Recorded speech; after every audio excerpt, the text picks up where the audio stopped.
Remac đã vừa chính thức giới thiệu bom tấn Nevera, phiên bản thương mại của mẫu concept Siêu từng xuất hiện tại triển lãm Geneva cách đây 3 năm.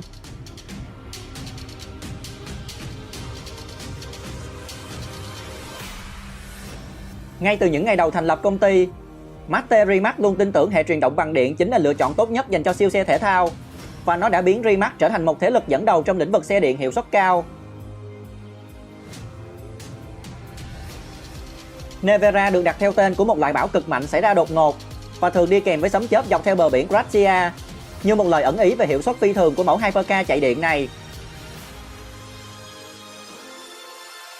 Những thông số gây choáng ngợp của Siêu đều được giữ lại trên Nevera, gồm 4 động cơ điện nam châm vĩnh cửu nằm độc lập ở mỗi bánh xe và đi kèm với hộp số 1 cấp cùng bộ biến tần riêng.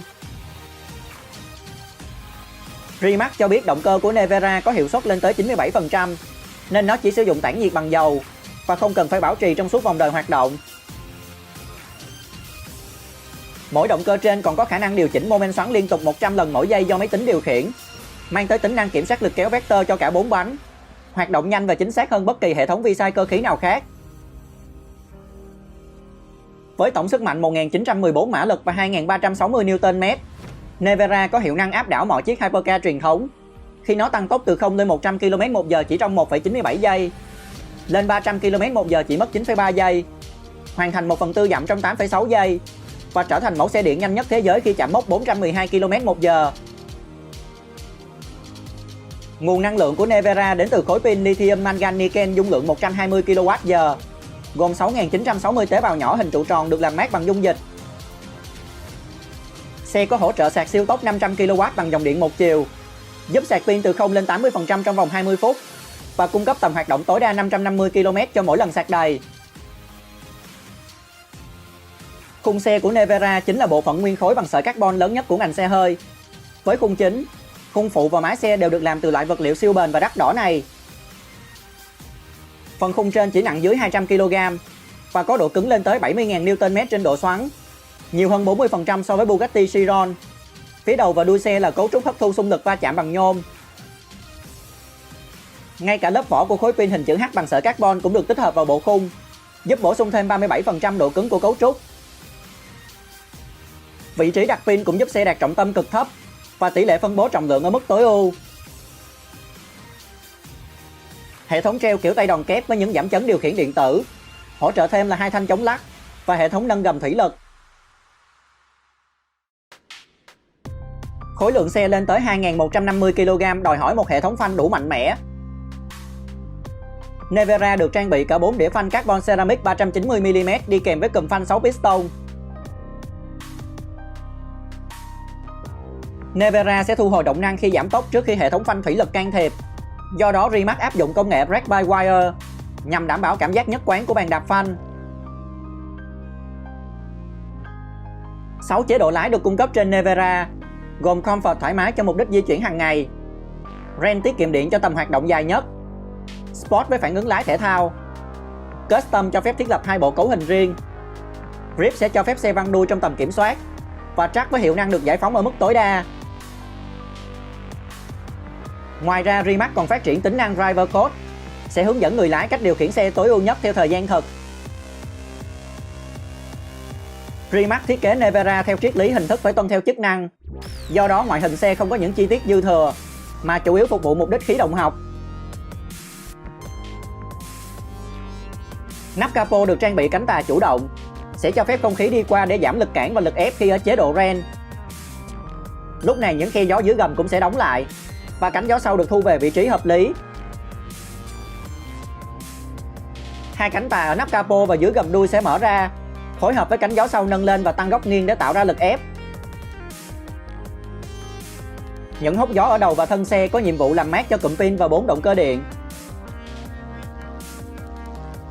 Ngoài ra cánh gió sau còn đóng vai trò như một chiếc phanh thứ ba, khi nó sẽ dựng đứng trong vòng 0,2 giây để tăng thêm lực cản, giúp rút ngắn được quãng đường 50m để phanh chết từ vận tốc 330 km/h.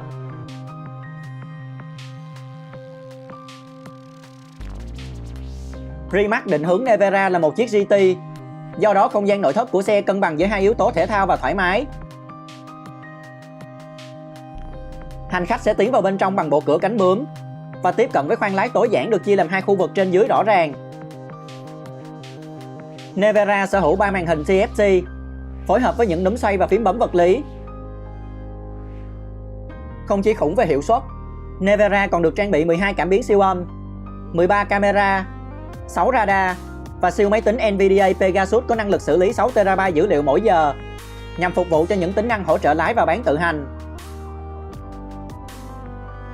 Những công nghệ tối tân khác còn có nhận diện gương mặt chủ nhân, nâng cấp phần mềm không dây, khả năng kết nối với ứng dụng theo dõi và điều khiển riêng trên smartphone, vân vân.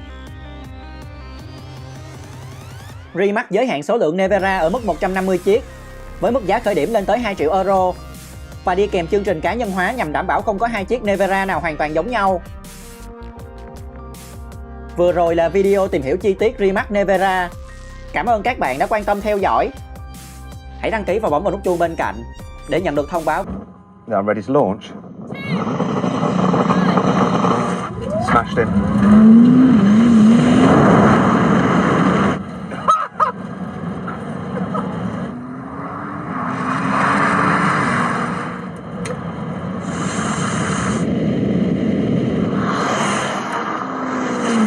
Oh yes! Oh my!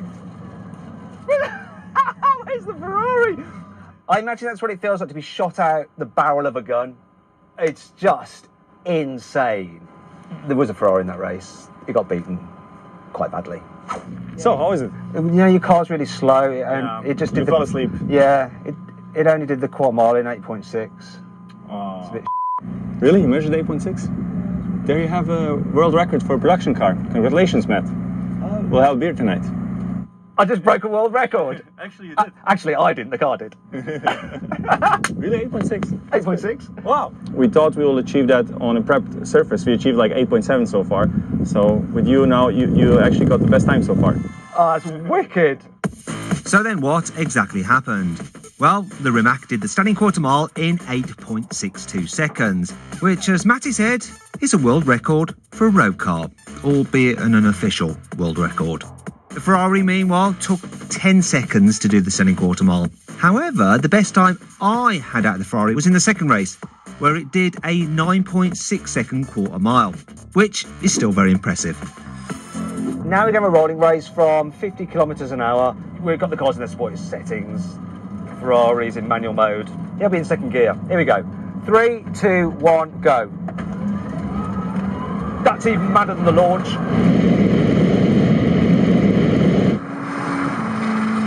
I let go a bit just because I could, but that is just crazy. Here he is now, here he is.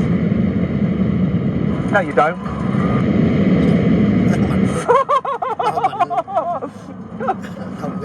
Oh, you could be a real nightmare with this car.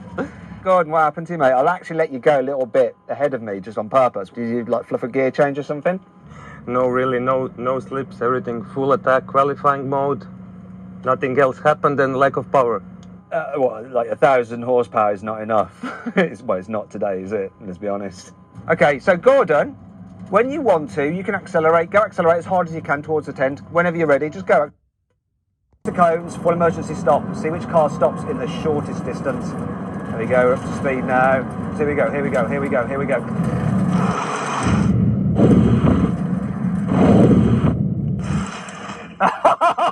What? Really? I'm going to have to get out because I'm not sure about this. It's so close. I think I might have a longer bonnet than you, so I may have just lost, but it's close. Oh yeah, look at them doors. These doors are nice. Okay, right, this is serious.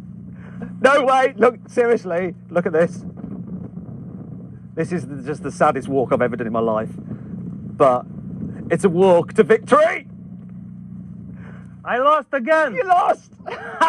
Yes! I can't believe that. Can't believe that. 3, 2. Oh.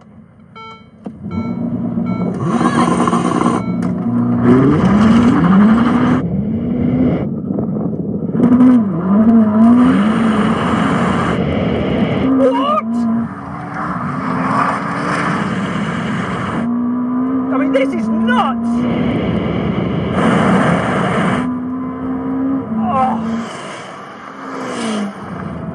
I mean, I didn't get a great launch. So, Matty, my launch wasn't great, and then I started to go backwards. We can do it again if you like. I definitely want to go again because I think I might be able to do a bit better. Okay, I want to see you do better. Are you taking the piss out of my Midlands accent? You can do the same with me with my Croatian accent. I can't do a Croatian accent. Maybe I'll learn one. I wasn't really with it on the launch. I was noticed his hands going up, and then I had to do the launch procedure. I did it in time, but I'm going to be focused this time. Focus, focus, focus. 3, 2, 1. Smashing off the line. That's a better start. What? What again?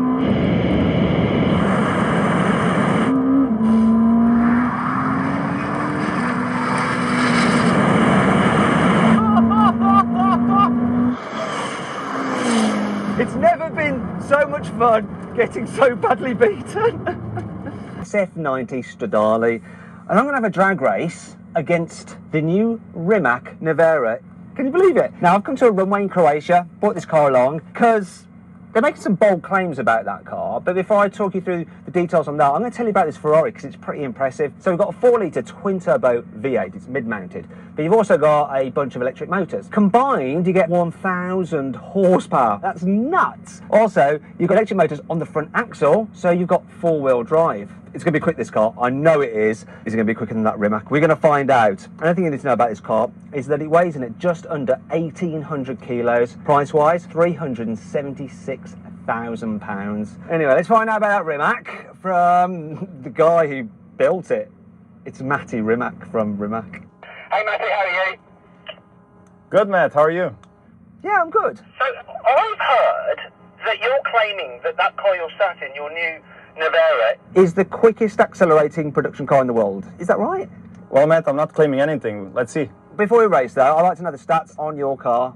You should know them, right?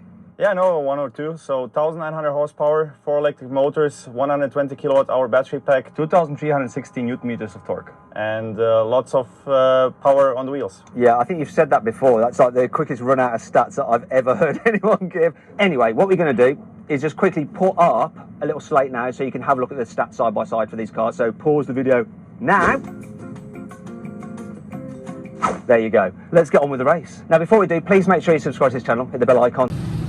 Đây, tiếp tục ngày hội SH300i nha. 2 chiếc đời cũ 28, 2 chiếc đời giữa 24, 2 chiếc đời mới 2020. Solid mà Santa Vario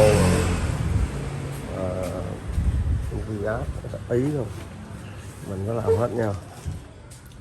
Đó. 300 đời giữa là chiếc nữa.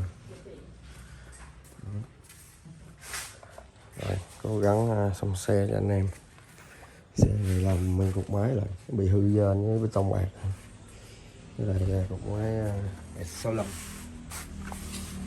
Cái này đang làm nha anh em. 65.